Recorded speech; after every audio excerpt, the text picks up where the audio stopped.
ಈ ಬಗ್ಗೆ ಹೆಚ್ಚಿನ ಮಾಹಿತಿಯನ್ನ ಕೊಡೋದಕ್ಕೆ ರಾಜಕೀಯ ವಿಶ್ಲೇಷಕರಾದಂತ ಪ್ರಶಾಂತ್ ನಾಥ್ ನ್ಯೂಸ್ ಡೆಸ್ಕ್ ಇಂದ ನೇರ ಸಂಪರ್ಕದಲ್ಲಿ ಜಾಯ್ನ್ ಆಗಿದ್ದಾರೆ. ಪ್ರಶಾಂತ್, ಮತ್ತೊಂದು ಸುತ್ತಿನ ಹೋರಾಟ ಈಗ ಶುರುವಾದಂತೆ ಕಾಣಿಸ್ತಾ ಇದೆ. ಡಿ ಕೆ ಶಿವಕುಮಾರ್ ಅವರನ್ನ ನೋಡ್ತಾ ಇದ್ರೆ, ಅವರ ಸ್ಟೇಟ್ಮೆಂಟ್ ಅನ್ನ ನೋಡ್ತಾ ಇದ್ರೆ ಏನಿದೆ ಅದನ್ನ ಹೇಳಿ ಬಂದಿದ್ದಾರೆ, ಅಲ್ಲಿಂದ ಯಾವುದೇ ಉತ್ತರ ಸಿಕ್ಕಿಲ್ಲ ಅನ್ನೋ ತರ ಅನ್ನಿಸ್ತಿದೆ. ಶ್ವೇತಾ ಅವರು ಕಳೆದ ನವೆಂಬರ್ 20ನೇ ತಾರೀಕಿನ ನಂತರ ಡಿ ಕೆ ಶಿವಕುಮಾರ್ ಸತತವಾಗಿ ಹೈಕಮಾಂಡನ್ನು ಮನವರಿಕೆ ಮಾಡಿಕೊಡ್ತಕ್ಕಂಥ ಪ್ರಯತ್ನವನ್ನು ಮಾಡ್ತಾ ಇದ್ದಾರೆ. ಎರಡೂವರೆ ವರ್ಷ ಭರವಸೆ ಕೊಟ್ಟಿದ್ರಿ, ಆ ಭರವಸೆಯನ್ನು ಈಡೇರಿಸುವ ಸಮಯ ಬಂದಿದೆ. ಆದರೆ ಹೈಕಮಾಂಡ್ ಆ ಭರವಸೆಯನ್ನು ನೀಡಿಲ್ಲ, ನಾವೇನಾದರೂ ಮಾಡ್ತೀವಿ, ಅಪ್ಲಿಕೇಶನ್ ಆಫ್ ಮೈಂಡ್ ಮಾಡ್ತೀವಿ, 6 ತಿಂಗಳ ನಂತರ ಕೊಡ್ತೀವಿ, ಯಾವ ಭರವಸೆಯನ್ನು ಕೂಡ ಇಲ್ಲಿಯವರೆಗೆ ಕಾಂಗ್ರೆಸ್ ಹೈಕಮಾಂಡ್ನಿಂದ ಡಿ ಕೆ ಶಿವಕುಮಾರ್ ಅವರಿಗೆ ಸಿಕ್ಕಿಲ್ಲ. ಪದೇ ಪದೇ ಡಿ ಕೆ ಸುರೇಶ್ ಹೇಳಿಕೆಯನ್ನು ಕೂಡ ಕೊಡ್ತಾ ಇರ್ತಾರೆ. ಇವತ್ತಿಲ್ಲ ನಾಳೆ ಆದರೂ ಕೂಡ ನೀವು ಭರವಸೆಯನ್ನು ಈಡೇರಿಸಬೇಕು, ಕೊಟ್ಟ ಮಾತನ್ನು ಉಳಿಸ್ಕೊಳ್ಬೇಕು, ತಾಳ್ಮೆಯ ಕಟ್ಟೆ ಒಡೆಯುತ್ತೆ ಅನ್ನುವ ಹೇಳಿಕೆ ಡಿ ಕೆ ಸುರೇಶ್ರಿಂದ ಬರ್ತಾ ಇದ್ದರೂ ಕೂಡ ಕಾಂಗ್ರೆಸ್ ಹೈಕಮಾಂಡ್ ಇಲ್ಲಿಯವರೆಗೆ ಒಂದು ಇಂಚೂ ಕೂಡ ಕದಲಿಲ್ಲ. ಡಿ ಕೆ ಶಿವಕುಮಾರನ್ನು ಮುಖ್ಯಮಂತ್ರಿ ಮಾಡುವ ಬಗ್ಗೆ ಆಗಲಿ ಅಥವಾ ಮಾಡದಿರುವ ಬಗ್ಗೆ ಆಗಲಿ ಒಂದು ಕ್ಲಾರಿಫಿಕೇಷನ್, ಕನ್ಫರ್ಮೇಷನನ್ನು ಕೂಡ ಸ್ವತಃ ಡಿ ಕೆ ಶಿವಕುಮಾರ್ಗೆ ಕಾಂಗ್ರೆಸ್ ಹೈಕಮಾಂಡ್ ಕೊಡ್ತಾ ಇಲ್ಲ. ದಿಲ್ಲಿಯಿಂದ ಬರ್ತಾ ಇರ್ತಕ್ಕಂಥ ಮೂಲಗಳ ಮಾಹಿತಿಯ ಪ್ರಕಾರ K C Venugopal D K Shivakumar run ಈಗ ಮುಖ್ಯಮಂತ್ರಿ ಮಾಡುವುದಕ್ಕೆ ಅವರ ವಿರೋಧ ಇದೆ.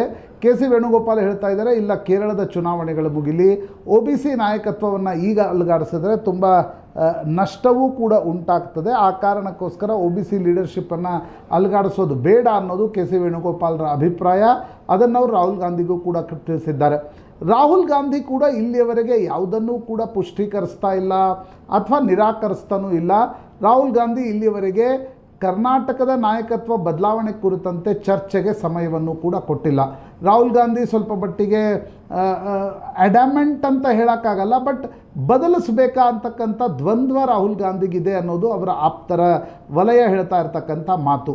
ಇನ್ನೊಂದು ಕಡೆ ಸೋನಿಯಾ ಗಾಂಧಿ ಮತ್ತು ಪ್ರಿಯಾಂಕಾ ಗಾಂಧಿ ಡಿ ಕೆ ಶಿವಕುಮಾರ್ ಪರವಾಗಿದ್ದಾರೆ ಅನ್ನೋದು ಡಿ ಕೆ ಶಿವಕುಮಾರ್ ಬಣ ಹೇಳ್ಕೊಳ್ತಾ ಇರ್ತಕ್ಕಂಥ ವಾದ. ಪ್ರಿಯಾಂಕಾ ಗಾಂಧಿ ಡಿ ಕೆ ಶಿವಕುಮಾರ್ ಈಗಾಗಲೇ ಅಸ್ಸಾಂನ ಚುನಾವಣೆಯಲ್ಲಿ ಪ್ರಿಯಾಂಕಾ ಉಸ್ತುವಾರಿಯಾಗಿದ್ದರೆ ಡಿ ಕೆ ಶಿವಕುಮಾರ್ ಅಲ್ಲಿ ವೀಕ್ಷಕರಾಗಿ ಕೂಡ ಇದ್ದಾರೆ. ಸೋನಿಯಾ ಗಾಂಧಿಯವರು ಕೂಡ ಅಹ್ಮದ್ ಪಟೇಲ್ ಸಂದರ್ಭದಲ್ಲಿ ಡಿ ಕೆ ಶಿವಕುಮಾರ್ ಜೈಲ್ಗೆ ಹೋಗಿದ್ದಾಗ ಸ್ವತಃ ತಿಹಾರ್ ಜೈಲಿಗೆ ಹೋಗಿದ್ದರು. ಹೀಗಾಗಿ ಡಿ ಕೆ ಬಗ್ಗೆ ಒಂದು ಅನುಕಂಪ ಸೋನಿಯಾಗಿದೆ.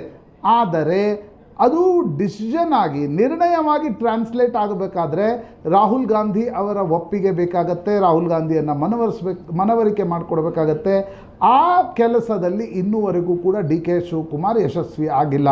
ಅಂಬಿಕಾ ಸೋನಿ ಅವ್ರನ್ನ ಭೇಟಿಯಾದರು, ಸ್ಯಾಮ್ ಪಿತ್ರೋಡ ಅವ್ರನ್ನ ಭೇಟಿಯಾದರು. ಸೋನಿಯಾ ಗಾಂಧಿಯವರ ಸೋಷಿಯಲ್ ಸರ್ಕಲ್ ಏನಿದೆ, ಲಲಿತ್ ಸುರಿ ಸೇರಿದಂತೆ ಎಲ್ಲರನ್ನ ಕೂಡ ಡಿ ಕೆ ಶಿವಕುಮಾರ್ ಭೇಟಿಯಾಗಿದ್ದಾರೆ. ಬಟ್ ಇಲ್ಲಿಯವರೆಗೆ ರಾಹುಲ್ ಗಾಂಧಿ ಯಾವುದಕ್ಕೂ ಕೂಡ ನಾಯಕತ್ವ ಬದಲಾವಣೆಗೆ ಸಂಬಂಧಪಟ್ಟಂತೆ ಒಂದು ಖಚಿತ ಭರವಸೆಯನ್ನು ಅಥವಾ ನಾನು ಮನವರಿಕೆ ಆಗಿದ್ದೀನಿ, ಸ್ವಲ್ಪ ಟೈಮ್ ತೆಗೆದುಕೊಳ್ತೀನಿ ಅನ್ನೋದನ್ನು ಹೇಳ್ತಾ ಇಲ್ಲ. ಹೀಗಾಗಿ ಡಿ ಕೆ ಶಿವಕುಮಾರ್ ಮುಂದೇನು ಮಾಡ್ತಾರೆ ಅಂತಕ್ಕಂಥದ್ರ ಬಗ್ಗೆ ನಾನಾ ರೀತಿಯಾಗಿರ್ತಕ್ಕಂಥ ಸ್ಪೆಕ್ಯುಲೇಷನ್ಸ್ಗಳಿವೆ. ನಾರ್ತ್ ಗೋವಾಗೆ ಹೋಗ್ತಾರೆ, ಶಾಸಕರನ್ನು ಕರ್ಕೊಂಡು ಅಂತಕ್ಕಂಥದ್ದಿತ್ತು. ಆದರೆ ಅಂಥದ್ದೇನೂ ಕಳೆದ ಒಂದು ವಾರದ ಬೆಳವಣಿಗೆಯಲ್ಲಾಗಿಲ್ಲ.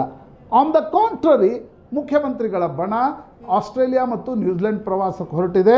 ಸ್ವಲ್ಪ ಹೊತ್ತಿನ ಮುಂಚೆ ಶಾಸಕರು ಹೇಳಿಕೊಂಡಂತೆ ಇದು ಸರ್ಕಾರಿ ಪ್ರವಾಸ ಅಲ್ಲ, ಖಾಸಗಿಯಾಗಿ ಮುಖ್ಯಮಂತ್ರಿಗಳ ಬೆಂಬಲಿಗರು ಆಸ್ಟ್ರೇಲಿಯಾ ಮತ್ತು ನ್ಯೂಜಿಲೆಂಡ್ಗೆ 15 ದಿನಗಳ ಪ್ರವಾಸಕ್ಕೆ ಹೊರಟಿದ್ದಾರೆ. ಶ್ವೇತಾ, ಎಸ್, ನಾಯಕತ್ವ ಸಂಘರ್ಷ ಅನ್ನೋದು ಈಗ ಹೇಗಾಗಿದೆ ಅಂದ್ರೆ, ಪಕ್ಷದ ಒಳಗಡೆ ಇರುವಂತಹ ಶಾಸಕ ಸಚಿವರುಗಳೇ ಹೈಕಮಾಂಡ್ ಇದ್ರ ಬಗ್ಗೆ ಏನೋ ಒಂದು ಡಿಸಿಷನ್ ತಗೋಬೇಕು, ಎಲ್ಲಿ ತನಕ ಈ ಗೊಂದಲ ಅನ್ನೋ ತೀರ್ಮಾನಕ್ಕೆ ಬಂದಿದೆ. ಈ ಸೈಲೆನ್ಸ್ ಅನ್ನೋದು ಒಂದು ಹಂತದ ತನಕ ಸ್ಟ್ರೆಂತ್ ಅಂತ ಅನ್ಬೋದು, ಒಂದು ಹಂತದ ತನಕ ಅದೊಂದು ತಾಕತ್ತು ಅನ್ಬೋದು. ಆದ್ರೆ ಒಂದು ಹಂತ ದಾಟಿದ ಮೇಲೆ ವೀಕ್ ಅಂತ ಅನ್ಸ್ಕೊಳ್ಳೋಕೆ ಸ್ಟಾರ್ಟ್ ಆಗುತ್ತೆ. ಈಗ ವಿಪಕ್ಷಗಳು ಬ್ಲೇಮ್ ಮಾಡ್ತಿರೋದು ಅದೇ, ಪಕ್ಷದ ಒಳಗಡೆಯೂ ಕೆಲವೊಂದು ಕಡೆ ಅಂಥದ್ದೇ ಮಾತುಗಳು ಬರ್ತಾ ಇದೆ. ಶ್ವೇತಾ, ಎಲ್ಲಿವರೆಗೆ ಸ್ಟ್ರೆಂತ್, 2 ಸಂಗತಿಗಳಿರ್ತವೆ ಅವತ್ತು ಹೈಕಮಾಂಡನ್ನು ಮಣಿಸ್ಲಿಕ್ಕೆ. ಒಂದು, ಜೋರಾಗಿ ಅತ್ತರೆ ತಾಯಿ ಚಾಕ್ಲೇಟ್ ಕೊಡ್ತಾಳೆ, ಹೈಕಮಾಂಡ್ ಕೂಡ ಜೋರಾಗಿ ಅತ್ತರೆ ಚಾಕ್ಲೇಟ್ ಕೊಡ್ಬೋದು. ಅದರ್ವೈಸ್ ನೀವು ಹೈಕಮಾಂಡ್ಗೆ ಗುಟುರು ಹಾಕಬೇಕು. ಗುಟುರು ಹಾಕಬೇಕಾದ್ರೆ ನಿಮ್ಮ ಬಳಿ ಶಾಸಕರ ಸಂಖ್ಯೆ ಎಷ್ಟು, ಅದು ಹೈಕಮಾಂಡ್ಗೆ ಮ್ಯಾಟ್ರ್ ಆಗುತ್ತೆ.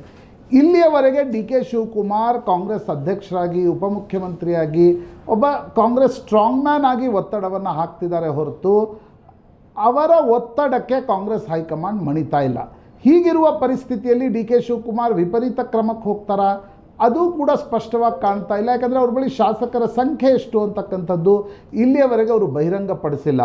ಕನಕೋತ್ಸವದ ಮಾನದಂಡವನ್ನೇ ಇಟ್ಕೊಂಡು ಹೇಳೋದಾದರೆ ಅವ್ರ ಬಳಿ 40 ಶಾಸಕರಿದ್ದಾರೆ. 139 ಶಾಸಕರಲ್ಲಿ 40 ಶಾಸಕರು ಅಂದರೆ 99 ಶಾಸಕರು ಇನ್ನೂ ಏನೂ ತೀರ್ಮಾನವನ್ನು ತೆಗೆದುಕೊಂಡಿಲ್ಲ ಅಥವಾ ಅವ್ರು ಪೂರ್ತಿ ಸಿದ್ದರಾಮಯ್ಯನವ್ರ ಬಳಿ ಇದ್ದಾರೆ ಅಂತಕ್ಕಂಥದ್ದನ್ನು ಹೇಳಬಹುದಾದರೆ ಹೈಕಮಾಂಡ್ ಈ ಹಂತದಲ್ಲಿ ಮಣಿಯತ್ತಾ ಅಂತಕ್ಕಂಥದ್ದು ಕೂಡ ಪ್ರಶ್ನೆ. ಹೀಗಾಗಿ ಇಲ್ಲಿ ಎರಡು ಸಂಗತಿಗಳಿವೆ. ಡಿ ಕೆ ಶಿವಕುಮಾರ್ ಕಾಂಗ್ರೆಸ್ ಹೈಕಮಾಂಡನ್ನು ಮನವರಿಕೆ ಮಾಡಿ ಅವರ ಮೂಲಕ ಸಿದ್ದರಾಮಯ್ಯನವರ ಮನವೊಲಿಸಿ ಕುರ್ಚಿ ಹಿಡಿತಾರ, ಅಥವಾ ತಾಳ್ಮೆಯನ್ನು ಕಳ್ಕೊತೀವಿ ಅನ್ನೋದೇನು ಡಿ ಕೆ ಸುರೇಶ್ ಹೇಳ್ತಿದ್ದಾರೆ, ಆ ತಾಳ್ಮೆಯನ್ನು ಕಳೆದುಕೊಳ್ಳುವ ಹಂತ ಕೂಡ ಬರುತ್ತಾ? ಇದು ಪ್ರಮುಖವಾಗಿರ್ತಕ್ಕಂಥ ಪ್ರಶ್ನೆ ಕಾಂಗ್ರೆಸ್ ಮತ್ತು ಕರ್ನಾಟಕದ ರಾಜಕಾರಣದ ದೃಷ್ಟಿಯಿಂದ. ತಾಳ್ಮೆ ಕಳೆದುಕೊಳ್ಳೋದಾದರೆ ಆಗ ಥರ್ಡ್ ಪಾರ್ಟಿ ಎಂಟ್ರಿ ಆಗುತ್ತೆ. ಕೇಂದ್ರ ಸರ್ಕಾರ ಇದೆ, ಭಾರತೀಯ ಜನತಾ ಪಾರ್ಟಿ ಇದೆ. ಇಲ್ಲಿಯವರೆಗೆ ಡಿ ಕೆ ಶಿವಕುಮಾರ್ ಆಪ್ತ ಮೂಲಗಳು ಮತ್ತು ಬಿ ಜೆ ಪಿಯವರು ಹೇಳುವ ಪ್ರಕಾರ ಅಲ್ಲಿಯವರೆಗೆ ಯಾವುದೇ ರೀತಿಯಾಗಿರ್ತಕ್ಕಂಥ ವಿಷಯ ಹೋಗಿಲ್ಲ, ಮಾತುಕತೆ ಕೂಡ ಹೋಗಿಲ್ಲ. ಟಿಲ್ ನಾವು ಡಿ ಕೆ ಶಿವಕುಮಾರ್ ಪಾರ್ಟಿ ಫೋರಮ್ನಲ್ಲೇ ಹೈಕಮಾಂಡನ್ನು ಮನವೊಲಿಕೆ ಮಾಡ್ತಕ್ಕಂಥ ಪ್ರಯತ್ನವನ್ನು ಮಾಡ್ತಾ ಇದ್ದಾರೆ. ಬಹುತೇಕ ನನಗನ್ಸುತ್ತೆ ಸೋನಿಯಾ ಮತ್ತು ಪ್ರಿಯಾಂಕರ ಒಪ್ಪಿಗೆ ಇದೆ ಅನ್ನೋದನ್ನು ಡಿ ಕೆ ಶಿವಕುಮಾರ್ ಹೇಳ್ತಾರೆ. ಬಟ್ ರಾಹುಲ್ ಗಾಂಧಿ ಒಪ್ತಾ ಇಲ್ಲ. ಅದಕ್ಕೆ ನಾನಾ ಕಾರಣಗಳಿವೆ. ನಾಳೆ ಜಾತಿ ಗಣತಿಯ ಸಂದರ್ಭದಲ್ಲಿ ಕಾಂಗ್ರೆಸ್ ಏನೊಂದು ಸ್ಟ್ಯಾಂಡ್ ತೆಗೆದುಕೊಂಡಿದೆ, ಆಗ ನೀವು ಒ ಬಿ ಸಿ ಲೀಡರನ್ನು ತೆಗೆದ್ರೆ ಹೇಗೆ ಅಂತಕ್ಕಂಥ ಪ್ರಶ್ನೆ ಕಾಂಗ್ರೆಸ್ ವಲಯದಲ್ಲೂ ಕೂಡ ಇದೆ.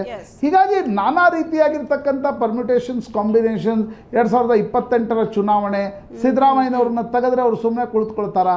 ಈ ಎಲ್ಲ ಪ್ರಶ್ನೆಗಳು ನವೆಂಬರ್ನಲ್ಲೂ ನಾವು ಮಾತಾಡ್ತಾ ಇದ್ವಿ. ಫೆಬ್ರವರಿ 12 ಇವತ್ತು ಕೂಡ ಅದೇ ಪ್ರಶ್ನೆಗಳು ಉಳಿದಿವೆ.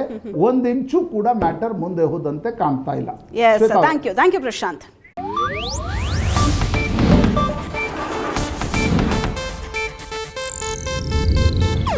ಇದು ಏಷ್ಯಾನೆಟ್ ನ್ಯೂಸ್ ನೆಟ್ವರ್ಕ್ ಪ್ರಸ್ತುತಿ.